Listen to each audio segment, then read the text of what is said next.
Hi, my name is Catherine Gallagher. I'm a sophomore psychology major.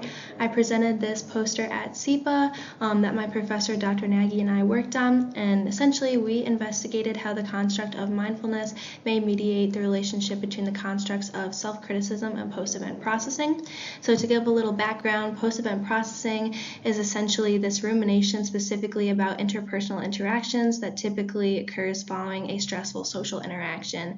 So maybe you made a joke that didn't really land, or you thought you were a little awkward in a situation and you're pretty critical of yourself. That's what it is, that obsessive, repetitive thinking about negative events or emotions, which is what rumination is. We know that self-criticism is a risk factor for post-event processing, as people who are more self-critical are more likely to dwell on interpersonal interactions.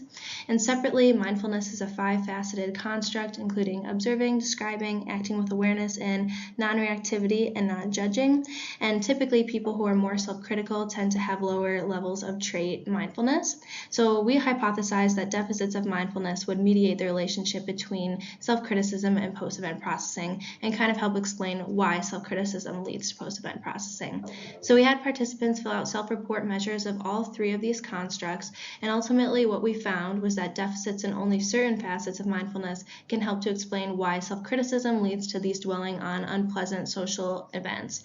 So while the direct relationship between self-criticism and post-event processing was significant, only the facets of observing, acting with awareness, and non-judging were significant. Describing and non-reactivity were not.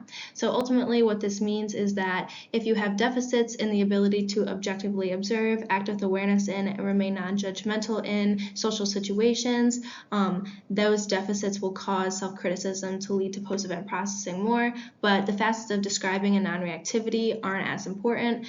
So mindfulness-based treatments for self-criticism should target that ability to objectively observe, act with awareness in, and remain non-judgmental in. Thank you.